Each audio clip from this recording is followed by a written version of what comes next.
एक समय एक कथा सुनाता हूँ। ये आदरणीय मुलुकदास साहिब जी ये अरोड़ा जाति में किसान थे, यानी खेती करते थे, बहुत बड़े जमींदार थे। और परमात्मा कहते हैं जो जन मेरी शरण है ताका हूँ मैं दास, गेल गेल लग गया फिरूं जब तक धरती आकाश। और 100 छल छिद्र मैं करूं अपने जन के काज, अपनी प्यारी आत्मा को इस दलदल से निकालने के लिए 100 छल छिद्र करता हूं, पता नहीं के वेश बनाकर भटकता हूं। एक नगर में परमात्मा सत्संग कर रहे थे।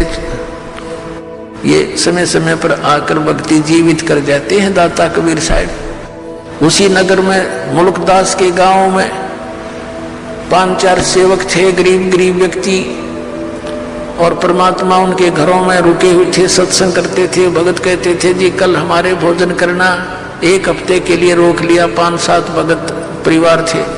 तो परमात्मा जिस भी घर में जाते उनका उद्धार करने के लिए, उनके कर्म बनाने के लिए, तो सब भगत ये सोचते गुरुजी आए हैं, अच्छा सा अच्छा भोजन करवाऊं, यानी खीर बनावें, हलवा बनावें।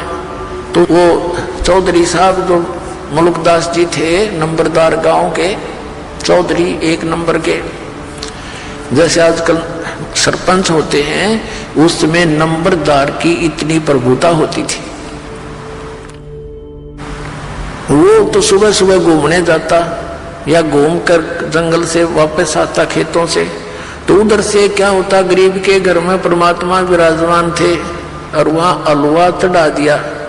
हलवे में पात डालें जब कड़े में, तो महक दूर तक जाया करे। अब उस मुलुकदास जी ने पूछा रहा क्या हो रहा भाई यहाँ? जी हमारे गुरु जी आए हैं और आओ आप भी भोजन पा लो। उसने देखा भाई एक आदमी बैठा है, ये तुम्हारे गुरु हैं? कहा जी। वो चला गया। फिर दूसरे दिन दूसरे के घर में, अरे क्या हो रहा है भाई यहाँ पर? आज यहाँ हो रही है कुछ चढ़ सी। तो उन्होंने बताया कि जी हमारे गुरु जी आए हुए हैं। तो कुछ लोग कहने लगे उस मुलुकदास को कि भाई नंबरदार, गांव में एक ठग आया हुआ है, इन श्रद्धालुओं को लूट रहा है, अच्छे बढ़िया खीर हलवे खाता है और भाई काम करता नहीं, नबी लूट रहा है। वो मुलुकदास वैसे तो भगत आदमी था, लेकिन यह चौधर बहुत बुरी होती है प्रभुता।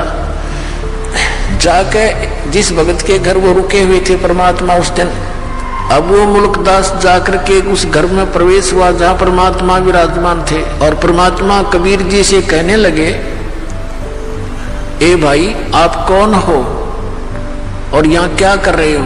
परमात्मा के बोलने से पहले ही जो भगत था जिसके रुके हुए थे, 2-4 भगत और बैठे थे, खड़े होकर कहने लगे चौधरी साहब ये हमारे गुरु जी हैं और सत्संग करने आए हुए हमारे यहाँ।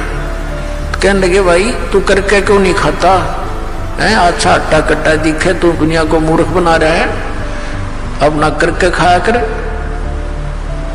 तो परमात्मा कहने लगे भाई मुझे तो बिना करे मिल जाए। चौधरी साहब मुझे तो बगैर काम किए ही दे रहा है भगवान। तो मुलुकदास कहने लगा तेरे को बिना करे दे रहा है, मुझे क्यों नहीं देता भगवान? कि आपको भी दे देगा यदि आपको विश्वास होगा और उन क्रियाओं को करोगे जिससे भगवान बिन मांगे भी देता है। तो कहने लगा क्या तेरा भगवान मुझे आज रोटी दे देगा? हाँ जी दे देगा, क्यों नहीं, विश्वास करो। बोला अच्छा, अगर ना दी तो सजा देख ले, फिर मैं तेरे को अपने खेतों में रखूंगा मजदूर बना के।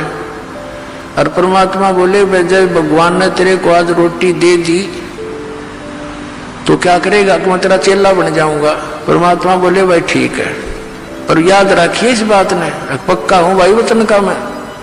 मुलुकदास जी बोले, मुलुकदास जी का खेत थे पूर्व में, उसका अपना खेत था पूर्व में, और चला गया पश्चिम में दूसरे गांव की सीमा में। वहां एक पेड़ के ऊपर बैठ गया जाकर, अब देखूंगा या मैंने कौन खाना खिला देगा। अब क्या हुआ, ये गडरिये होते हैं बकरी भेड़ पालने वाले, उनका कोई त्योहार था। उन्होंने सलाह बनाई कि भाई इस वृक्ष के नीचे खीर बना लो।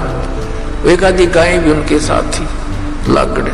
हम इतने बकरियां चराते हैं, वो बकरियां चराने के लिए, गाय चराने के लिए आगे को ले गए काफी दूर, और एक दो भगत की सेवा लगा गए। वो वहां उसी वृक्ष के नीचे खीर बनाने लगे। उन्होंने लकड़ लुकड़ तोड़ कर चूल्हा बनाकर और वो खीर बना दी। खीर बन चुकी थी, इतने में क्या देखा उन्होंने कि कुछ घोड़ों पर व्यक्ति आ रहे हैं, दूर से धूल उठ रही है, तेजी से दौड़े आ रहे हैं। उनको पता होता था जंगली लोगों को कि इस तरह की जब कोई आता है वो डाकू होते हैं। वो भाग के डर कर बनी बनाई खीर छोड़कर वो वहां भाग गए अपने मित्रों के पास, जहां उनके दूसरे बकरियों वाले थे। तो उधर से वो घोड़े वाले आकर, बड़ा बढ़िया वृक्ष था उसके नीचे वो खड़े हुए, रुक जाओ थोड़ी देर यहाँ। एक कहने लगा इसमें क्या बना रहा है, ये क्या है देखियो। उनका सरदार बोला, एक डाकू नीचे उतरा जी, इसमें तो खीर है। वो समझ गए, डरता भाग गया होगा कोई तुम्हारे को देखकर, और खीर बना रखी। तो भाई और कहने लगे दूसरे डाकू के, उस्ताद भूख लग रही है, ला खिला इसने। एक उनमें समझदार साहब बोला, अरे भाई कदे कोई जहर मिला गया हो, कोई साजिश हो, किसी ने खिला के देख लो। उन्हीं में से एक बोला, भाई वो कहाँ गया होगा, यहीं की तो छुप रहा होगा, ढूंढ लो उन्हें और उसी को खिलाएंगे। अब वो देखा इधर उधर बोझड़े आसपास के झाड़ों ढूंढों में, एक ने ऊपर देखा, अगर वो बैठा, उन्होंने सोचा डरता चढ़ गया ऊपर ही। तो उन्होंने कहा, भाई नीचे आ जा, कौन है तू? वो कहने लगा, ना मैं नहीं आऊं नीचे। उसने जो ना करा था डाकू है, उन्होंने सोचा पूरा चलते होंगे। उनका शक हो गया कि भाई ये गड़बड़ है कुछ ना कुछ, नीचे क्यों नहीं आता, नीचे आओ है तेरे मारे गोली। जब उन गोली दिखी जब आप शट दे ही नीचे, मारेंगे तो भाई। 1 मिनट में नीचे बैठ के बोलो जी अब ये खीर खा।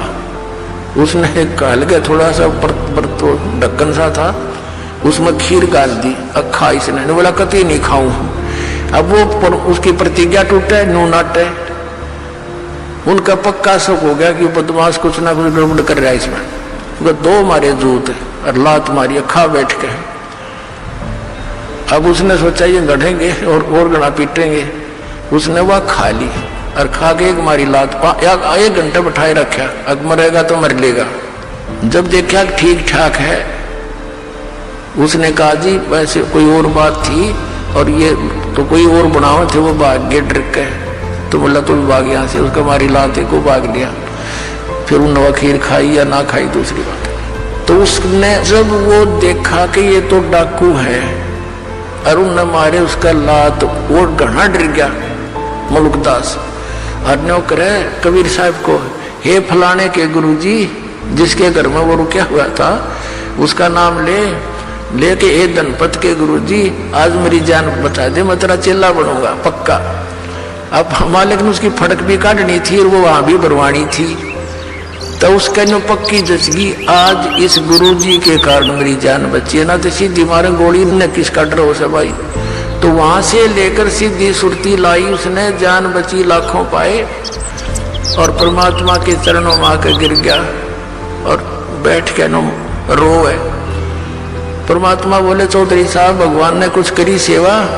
नो कहने लगा, जी आपका भगवान तो मर मर खीर खिलाता है, मेरी जान बची, ऐसे सारी कथा सुना दी।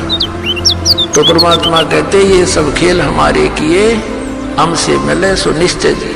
सारे विश्व से हमारा निवेदन है कि संत रामपाल जी कोई आम आदमी नहीं है। उनको पहचानो, उनको समझो और उनसे मोक्ष मंत्र लेकर अपने जीवन का कल्याण करवाओ। अधिक जानकारी के लिए पढ़े पुस्तक ज्ञान गंगा, गीता तेरा ज्ञान अमृत, जीने की राह, अंधश्रद्धा भक्ति, खतरा ए जान। www.jagatgururampalji.org से निःशुल्क डाउनलोड करके अपनी शंका का समाधान करें तथा अपना जीवन धन्य बनाएं।